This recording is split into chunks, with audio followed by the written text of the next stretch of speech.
All right, WNBA owners have stood their ground. They are refusing to budge on this rev share that the WNBPA keeps harping on over and over and over. They did make some concessions on player housing. They're going to still house all of you. They're going to still pay all of y'all rent, but they are not budging on that salary cap, and they are not budging on that revenue share percentage because they refuse to go into $400-500 million in debt for these WNBA players. The offer is plain and simple. Ever wonder what it feels like when a league literally holds your career hostage?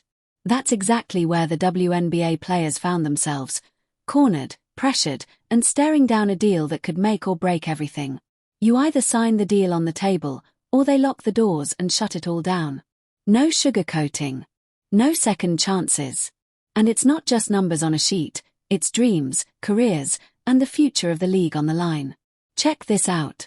As well, this here, Front Office Sports, it says WNBA proposes same salary cap in new CBA offer. The league did offer players slightly better terms on housing.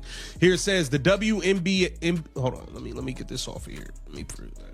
The WNBA sent a counter proposal to the players union on Friday night. A source confirmed to Front Office Sports the WNBPA had proposed the CBA terms 3 days later. The speed of the response from the league is notable, but there was no movement on the league's proposed salary cap or revenue sharing. The WNBA is... That was intense, right? The owners weren't playing games. They laid it all out Friday night, loud and clear. No wiggle room on the salary cap. No flexibility on revenue sharing.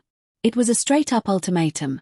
Take it or risk watching the entire 2025 season vanish before it even kicks off. And trust me, the players felt every bit of that pressure. But the story doesn't stop there. Check out what happens next. Comment on February 17th, the WNBPA submitted a proposal seeking a salary cap below $9.5 million and a 25% revenue share. Right? Here it says the WNBA issued a statement, and this tells you they already let it be known that they wasn't rocking with the WNBPA offer and they thought it was nonsense. This is the same reason they ignored you for 6 weeks from December to January. When they put out this statement Tuesday, calling the union's proposal unrealistic and alleging it will result in hundreds of millions of dollars in losses for the league. The WNBA did make concessions. Man, this is where it really hits. Where talk turns into tension you can almost feel. After months of back and forth, the players' union dropped a serious proposal. A salary cap just under $9.5 million and a fair 25% cut of revenue. Sounds reasonable, right? But the owners.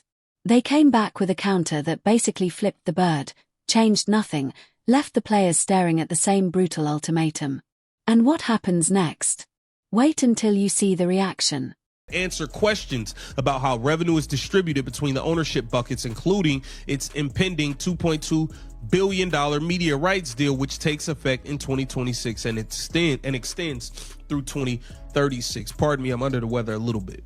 Here it says, the new offer from the league also includes slight improvements to the league's proposed 401k plan. The recognition payment for players with 8 or more years of service increased from $3,000 to $4,500. Okay. The league has not engaged. And we're talking literally zero movement on the two things that actually shape the players' financial future. Same $5.65 million salary cap, same 15% revenue share. Basically a big, loud, we're done here, don't even ask again. Gotta give props where it's due. Front Office Sports and Annie Constable have been grinding non-stop, bringing us the full picture with some truly relentless reporting. But the players weren't about to just take it. Check this out. Began last fall but largely lagged until the new year. The WNBA and WNBPA met in person on February 2nd following a 6-week period in which the league failed to respond to a proposal submitted by the union in late December. During this meeting, which included WNBPA's executive committee as well as league officials and owners over Zoom and in person, players were told by members of the league's labor relations committee that they had not read the union's proposal, according to a source. Now, with them not responding was their response. They've let it be known. That turnaround was wild, right? The league fired back their counter on Friday night, but get this, the Players' Union had only dropped their detailed proposal 3 days earlier on February 17th. In normal high-stakes labor battles, you're looking at weeks of silence, everyone crunching numbers, scheming, calling lawyers. But 3 days. That tells you exactly what was up. The owners had their answer locked in before they even opened the email. And the players? They knew they had to respond fast. Watch this. Kind of where they are with this. And I like the fact that they did actually stand their ground. Okay? They did stand their ground, man. And I don't think I think the players do need to kind of be a little more realistic, like I said, with what they're offering. This here was on Underdog NBA, WNBA. WNBA did not move on salary cap or revenue sharing in the latest proposal. So they're standing on their square in terms of that damn revenue share and that damn salary cap. Okay, the owners, these people want to make some bread too. They don't want to just be shelving. That clip really shows the heat, right? The owners didn't just play it cool, they went full scorched earth. Days before the formal counter even dropped, they blasted a public statement calling the union's proposal unrealistic and warning of hundreds of millions in losses. And trust me, that's not just business talk, that's a door slammed in your face. When ownership starts dropping aggressive public shots like that, they're not building bridges, they're drawing a line in the sand, daring the other side to even think about crossing it. But the players weren't backing down. Check this next move. Clark and the owners saw those ratings that was once so high tank into left field by more than 50% when she was hurt and all of y'all was still there. Y'all thought Unrivaled was giving y'all leverage, but in all actuality it's backfire because it's going to show the ratings have sucked.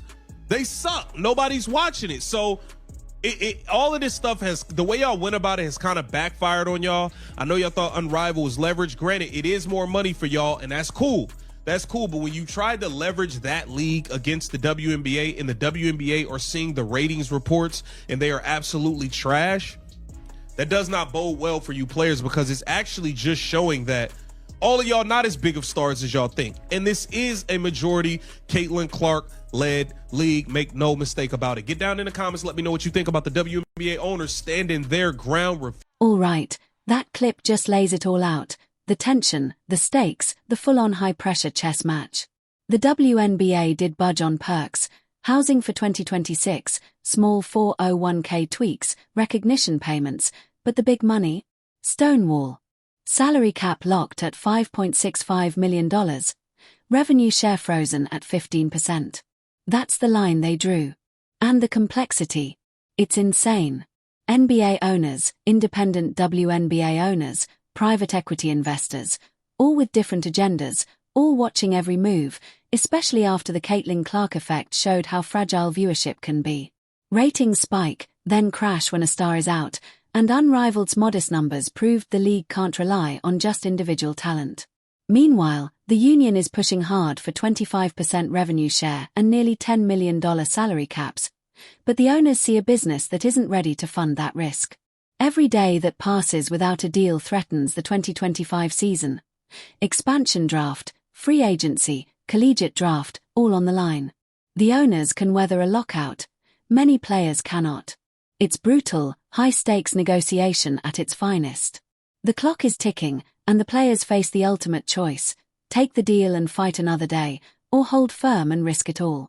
Think about it. What would you do in their shoes? Drop your thoughts in the comments, smash that subscribe, and stay locked in, because the next chapter of this saga is about to shake the league.